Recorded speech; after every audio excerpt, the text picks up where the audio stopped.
Hey guys, welcome in. It's Wednesday. You know what that means. The first ever Wednesday broadcast. I'm recording this and I'm getting it out tonight all at once. From the title, you can see this is the Wrestlemania predictions and overview podcast. So we're just going to really focus on WWE tonight, Wrestlemania, while I watch Dynamite surpass WCW for all-time broadcasts on TBS for a wrestling program. So we'll have that going in the background if anything pops. Right now, the Hangman Adam Page match is on from the Owen Hart tournament. But hey, let's talk WrestleMania. We are days away at this particular point, and I thought about this, and I've also seen it a couple of times since, and I was like, man, we're on the same page as from some of these other commenters, podcasters, etc. In terms of, and I think I mentioned this last week or on the last episode where we talked WWE, the build for this year is much different than last year. Last year will go down probably as one of the best WrestleManias of all time. Not even just the two-night match setup, results, etc., but the build to get us there was something that we hadn't had in a while, where there was a true and solid payoff. I think the fact, like last year, they had such a cool beginning to WrestleMania season. Yes, we had of course the Royal Rumble, and we had Cody and etc. And turning things over to The Rock. But that pre-show, I guess it's a pre-show. I can't remember what you would call it, but that thing that they did in Vegas, excuse me, where it was a face-off with The Rock, Roman Reigns, Cody Rhodes, and Seth Rollins. I mean, that turned into. I mean, they had such a cool cinematic look that they did it with. Hangman just advanced in the tournament, um, and that really set the stage. But the thing that I think stands out the most, or the difference between this year and last year, is last year there was a constant week to week from your main event stars. You had The Rock for the most part every single time for the most part. But all the major players were there at every single show building for the and I say for the most part because I'm probably overstating. There was probably a night or two where they missed, but it just felt more. It was like ever present. It was must see TV. Like you had to catch it in order to kind of get where you're, to continue the story. And I think they did such a great job of really building up. So this year just definitely feels a little bit different. Yeah, John Cena's popped up a couple of different times. The last promo that they did, battle that they had, was really good. But he's disappeared since, and now I think we see him Friday on SmackDown. And the reason I'm recording tonight was because I wanted to let the dust settle kind of on what Monday night was going to be. And they played it so safe, I think, from a programming standpoint, that I was like, well, hell, I doubt much will change, if anything, for by the time we get to Friday. So I figured I'll go ahead and put this out. And I'm already probably behind many people who have already kind of done, um, prediction shows, etc. So we're going to break down two nights. This probably shouldn't be a super, super long one. Um, but definitely want to get you prepared and kind of give my thoughts on, um, you know, the WrestleMania as we head into Saturday the 19th and then Sunday the 20th to kind of wrap things up. So with that said, let's go through night one, and then we'll bounce off and go to night two. I'm going to look at the card here. I'm going to go off of Bleacher Report. Bleacher Report, I don't always agree with their opinions, especially when it comes to wrestling. I don't know who does a lot of their columns, but I see the reviews on things that pop up for like Monday Night Raw and SmackDown, and some of the stuff just doesn't make any sense. I think there's something missing there. But I do like how they have it separated in terms of like their match card and how it's predicted in terms of the order. What they have here for the number one is the World Heavyweight Championship match, kicking things off right away. Jey Uso and Gunther. And typically, rule of thumb for these types of matches, you either want to be first or last, right? And that the triple threat match between CM Punk, Roman Reigns, and Seth Rollins is definitely going to be the one that goes on last. So ideally, probably the best spot for them is to kick the show off, potentially steal the show right out the gate. Um, so I think all signs at this particular point lead to Gunther dropping that match to Jay, and Jay becoming the World Heavyweight Championship, or the World Heavyweight Champion.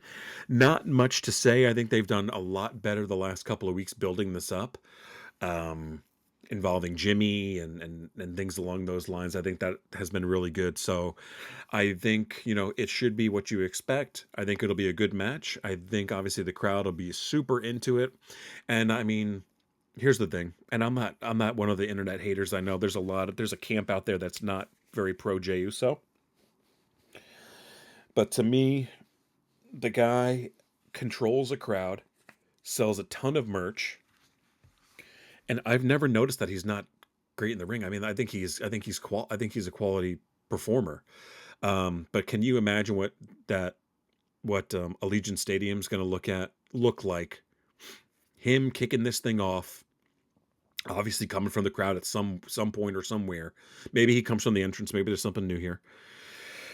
But just um, the amount of people that are going to be in that building doing that yeet chant, I think it's going to be awesome. And you know, I think it's my age, but I've always kind of been this way, where I get captivated. This is why I love wrestling too.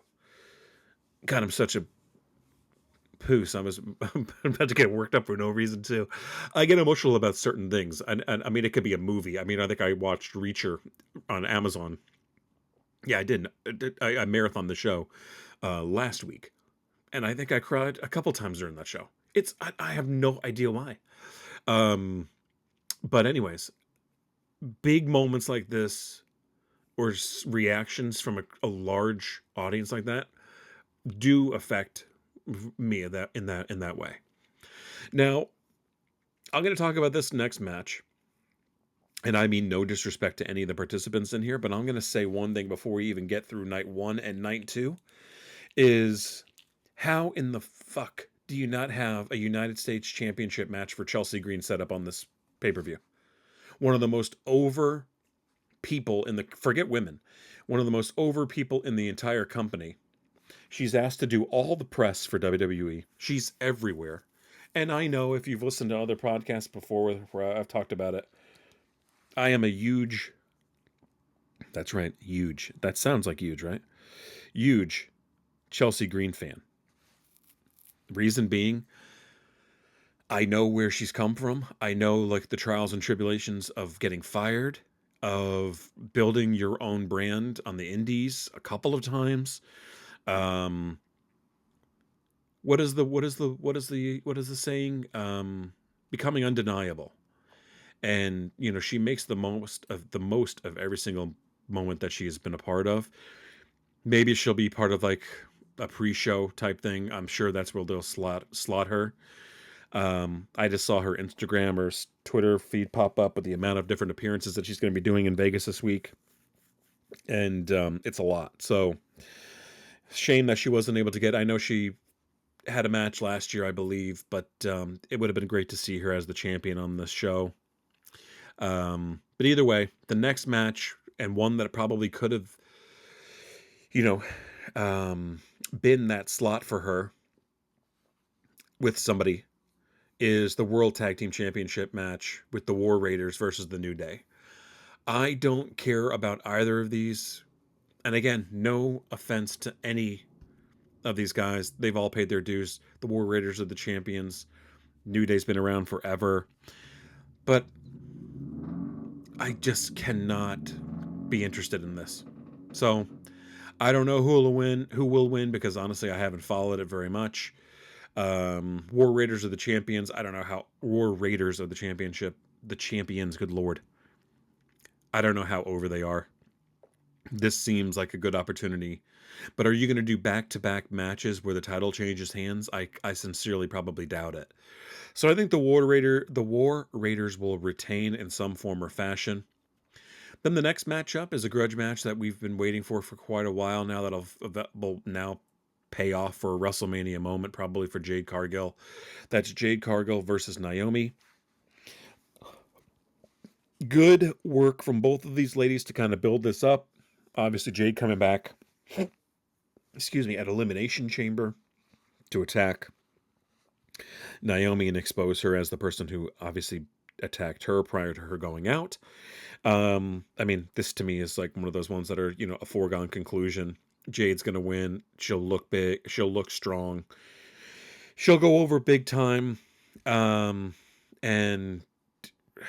just on to the next, I think, after this. Unless, you know, what is next month pay-per-view? It's typically Bad Blood, right? I'm sure maybe there'll be a second round to this between those two. But I don't see them not putting Jade over in this, obviously. Then you got Rey Mysterio versus El Grande Americano, I think. And it's not a match that's set up right now for this. But how can you not do some like mask for mask thing? Because obviously everybody knows that El Grande Americano is Chad Gable. So this will be one of those matches that'll be good. Ray will have another WrestleMania match. Both of these guys will go lights out. It'll be a fun little, you know, comedy mixed with quality, I think. And if there's no mask on the line, I think Grande Americano wins. But if there is a mask on the line, then of course Rey Mysterio will win and they'll unmask El Grande. Or maybe he gets unmasked in some form or fashion during this match, but I think he still wins. The United States Championship match is the next one up on this predicted lineup. That's the champion LA Knight versus going up against Jacob Fatu. You know, Jacob obviously is lined up as a future champion. The United States is usually the United States Championship is typically a good one from a gateway standpoint to get somebody set up for success for future title runs. It's give them a chance to kind of run with the title, see how the crowd pops for them, see if they're ready to make the next move. So this could be an opportunity for him to drop the title. LA Knight being the person to do that. So I can see Jacob Fatu going over big here and winning. I think it'll be a good match between those two guys. Maybe there's some type of interference. But I don't watch a lot of Jacob Fatu matches, but from what I can understand or from what I see, I don't think there's a lot of interference that kind of goes into his outcomes. I think they're building him up to kind of really be a stud, real stud. And I doubt that they'll, you know, try to pull off some shenanigans to kind of keep the belt on LA Knight. Maybe something happens, or maybe somebody interferes on the LA Knight side. But my prediction is that Jacob will win this match and become the new United States champion. The next match, number 6 on night 1, the women's championship match. This is Tiffany Stratton, the champion, versus the challenger, Charlotte Flair. Now, this is one that I cannot wait for. Not that it's going to be an overwhelmingly great match. I mean, I think both of them obviously will hold their own. Charlotte can put a great match with anybody. Tiffany is a terrific in-ring competitor herself and continuing to get better every single time she goes out. I've mentioned before, too, she kind of wrestles in a way that makes you nervous. A lot of... basically, I mean, I hate to make the comparison because they've obviously made it a couple times during this, but a version of Charlotte Flair where Charlotte basically blew out her knee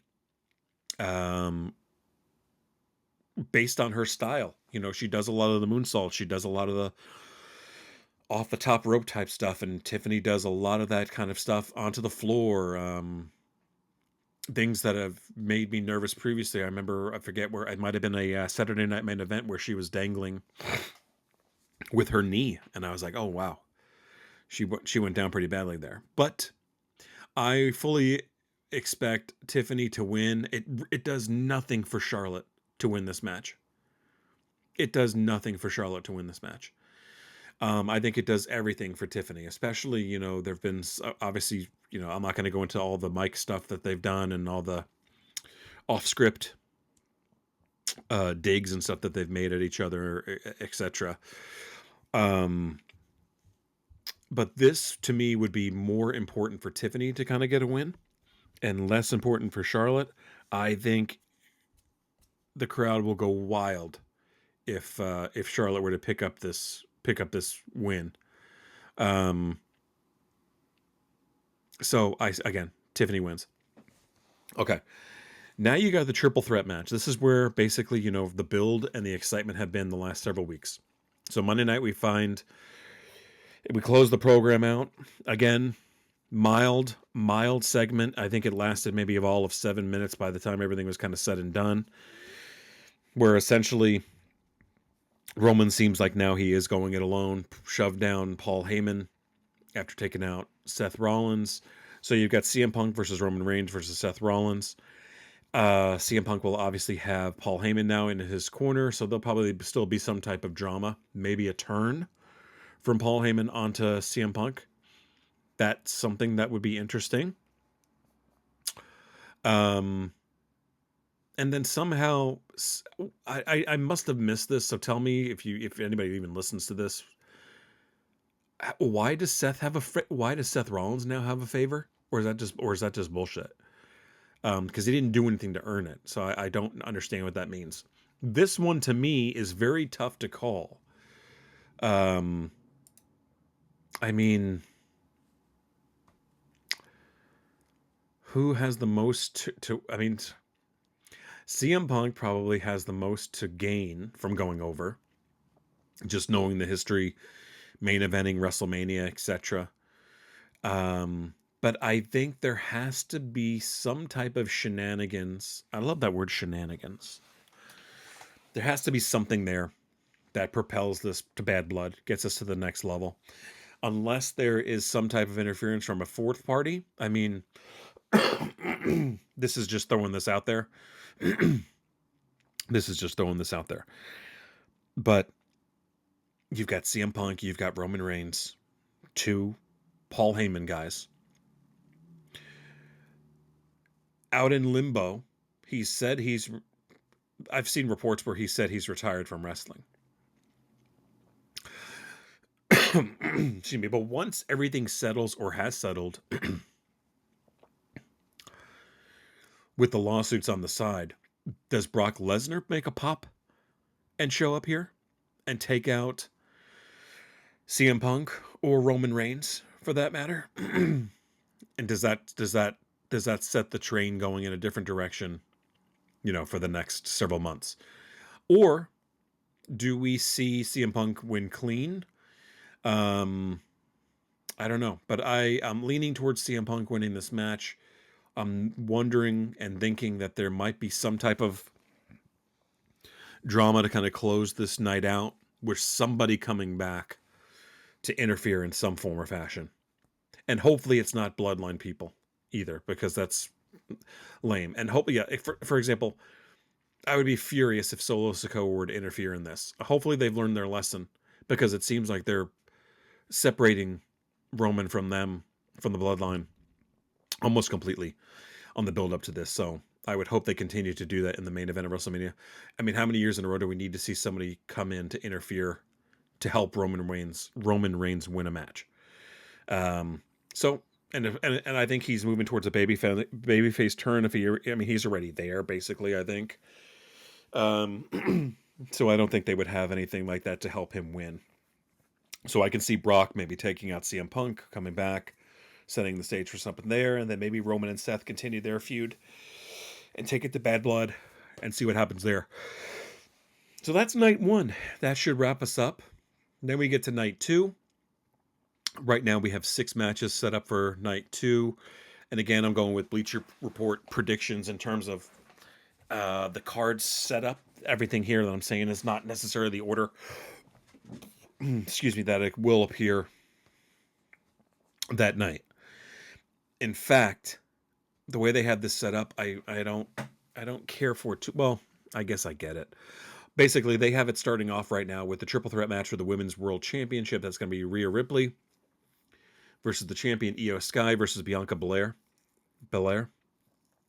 Anybody want to bet if they do a facepalm at some point to Io Sky in this match? Probably to start it out, because they've done it for the last,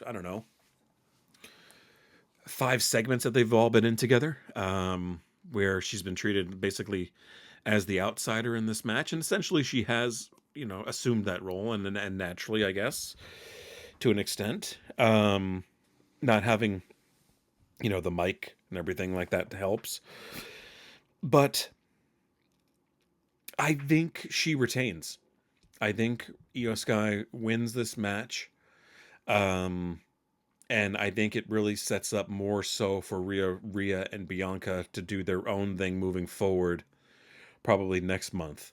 And then maybe introducing some new blood into the championship picture, because obviously Rhea's been the champion several times over. Bianca herself as well decorated. And I think maybe this sets the stage for something else to pop up for somebody, or some other feud to start with her. So we'll see. But my prediction is that Io will retain her championship. The next one is another kind of throwaway match. It's like, who can we need to get some people in here, so let's get them in here. Not to say that these guys are not going to tear the house down, because once I give you these names, you'll know, like, it's going to be legit. And I think I mentioned this too, and I didn't do a review of Dynasty, AEW Dynasty. But I can say there were multiple matches that I talked about in that preview where I was like, oh, this is going to be throwaway. This is going to be a throwaway match. For example, like the Chris Jericho Bandito match. It ended up being one of the best ones of the night. I thought it was terrific. So there's probably a number of ones that I'm kind of like poo-pooing that will end up being badass. And this one is probably going to be one of those matches. This is a fatal four-way for the Intercontinental Championship. You got Braun Breaker, the champion, versus Penta, versus Finn Balor, versus Dominic Mysterio. All of these guys can go. Especially Penta, especially Finn. So I think it's going to be an exciting match. I did watch a little bit on Monday, and I was nervous the way Braun was kind of holding his, and of course, this is total Mark shit, but he could have been selling pretty heavily, but why would he sell the knee?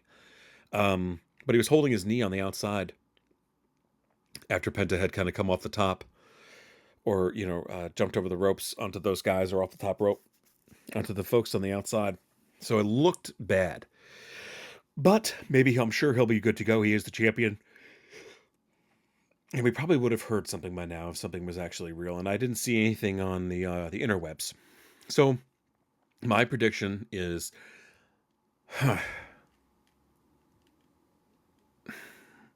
this one's tough, because winning this continues to legitimize Braun Breaker as a force and as a champion. Dominic and Finn basically can, in essence, cancel themselves out, and it also sets the stage. And I don't know, this is all guessing, right? But obviously, with the vignettes, everybody on the internet knows that Aleister Black, or Malachi Black is coming back to WWE. I think what I've read most recently was that it's planned possibly for the night after WrestleMania. Is there some type of falling out between Finn and Dominic where they need to get a new member on Monday night, and that's where Black comes in and maybe asserts himself as the new leader of the Judgment Day? I mean, that's certainly a scenario that can play out, and also sets the stage possibly for maybe Finn exiting to become a singles competitor, and maybe that sets the stage for him and Malachi, or Aleister Black, whoever he's going to call himself when he comes back, to start something up there. And then that leaves Braun Breaker and Penta, and I know they're pushing Penta through the moon, but is there a scenario where Braun retains, Penta eventually just kind of moves over into a tag situation with his brother, of course, Ray Phoenix, and kind of go that course? So I can see Braun certainly retaining his championship here. And maybe a lot of unrest in the Judgment Day. Next thing you have is the Sin City Street Fight. You have Damian Priest going against Drew McIntyre. I can say almost without fail that I think. Oh well, here's another tough one, because Drew's been kind of riding the streak of kind of being screwed over in some of these matches. Obviously, Elimination Chamber, he got rolled up by Damian Priest for the 1, 2, 3, and eliminated. They tried to set the stage as well from Royal Rumble, etc. But to me, this has all the earmarks of being hopefully a one and done type situation. Both guys, I think, can move on to other things. especially Drew. I think he gets involved in something bigger and better. Not to say that Damien's not that guy, but I think he can kind of get lost in this limbo a little bit. So I see Drew winning this match, but then again, I can also see him kind of getting screwed over and Damien going over. Fuck. It's tough. Usually I'm pretty good at this too, where I'm usually pretty spot on. But I'm going to go with, fuck.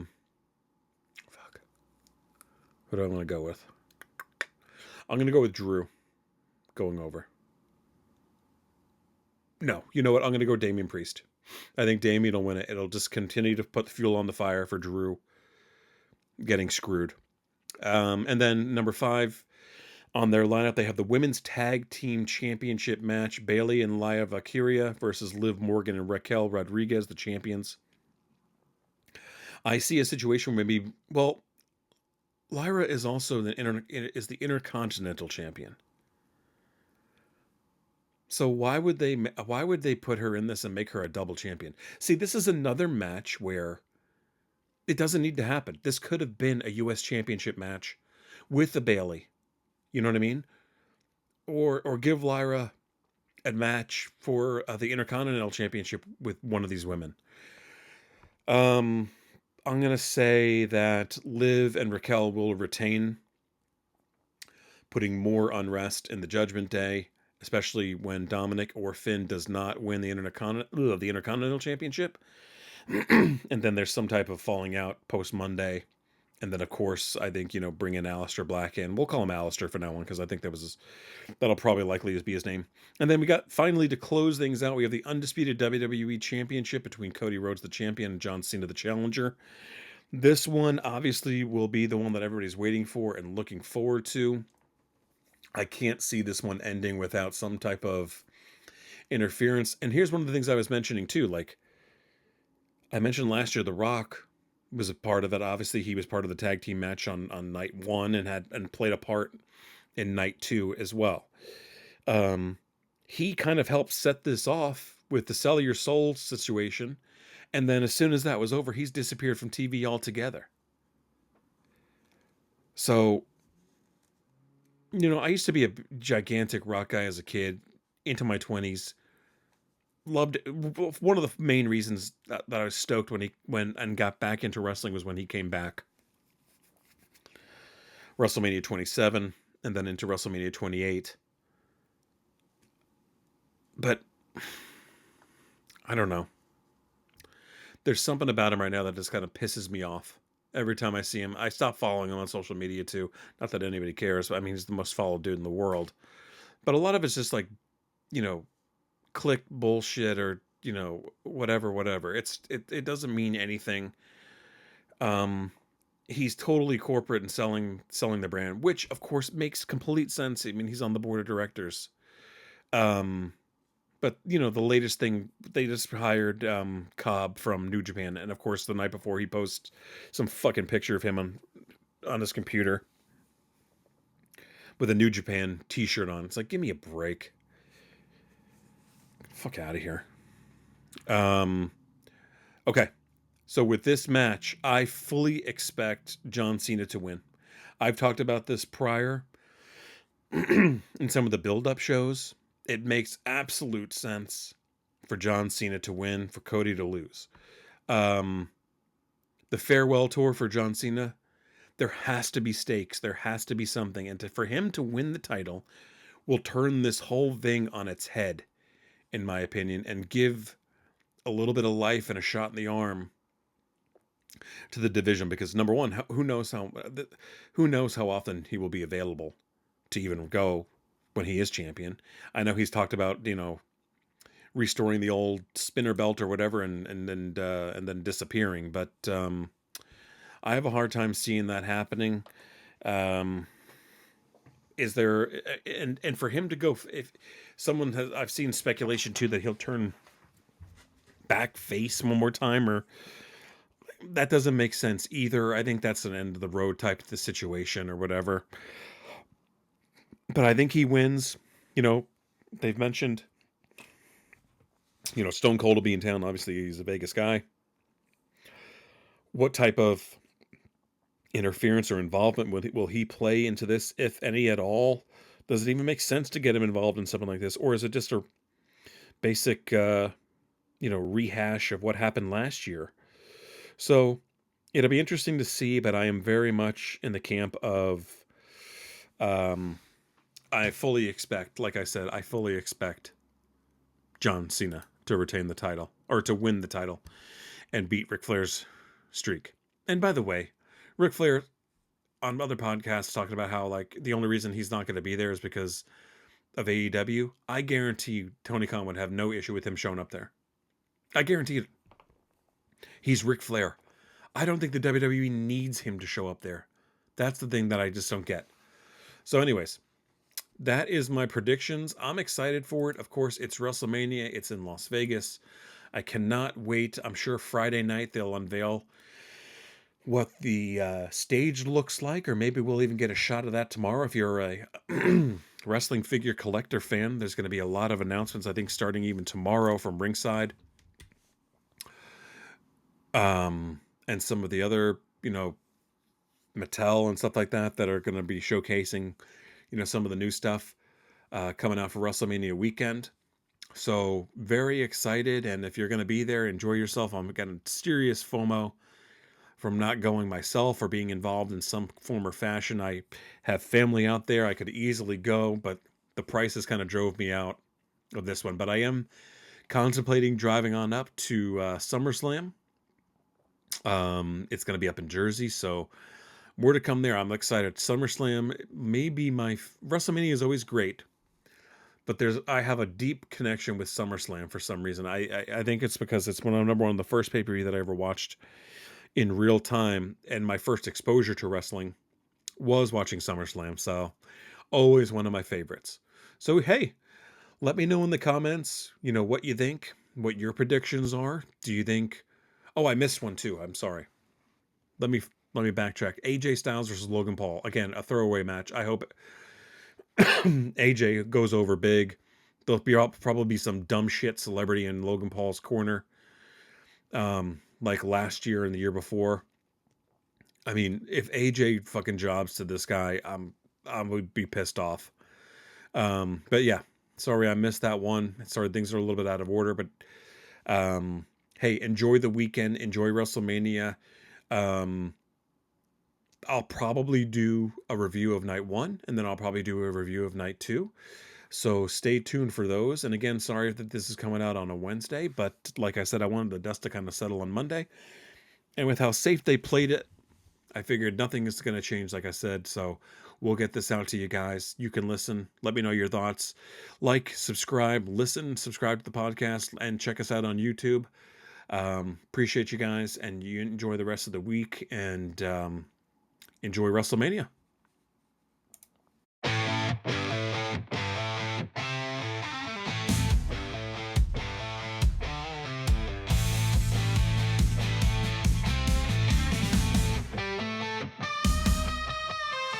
Out in the ring where we throw down, heartbeats racing, can't slow down.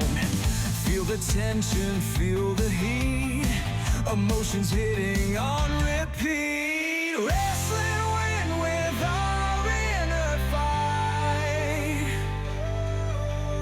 In the spotlight every night. Voices shout and bodies clash.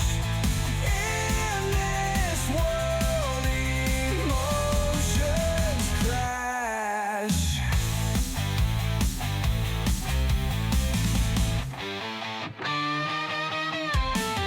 Tangled up in thoughts we spin, in the chaos we begin, finding strength that's deep inside, facing fears we cannot hide. Wrestling win with our inner fight.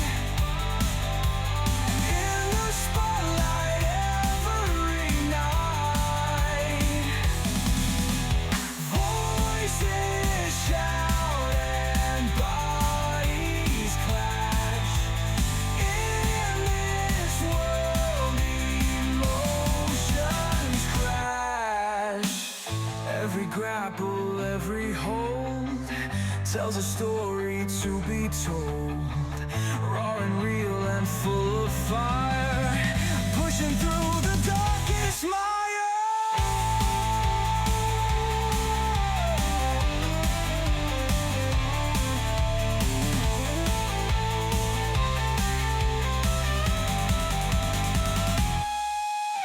Wrestling with our inner fight, in the spotlight every night. Voices shout and bodies clash. In this world, emotions crash.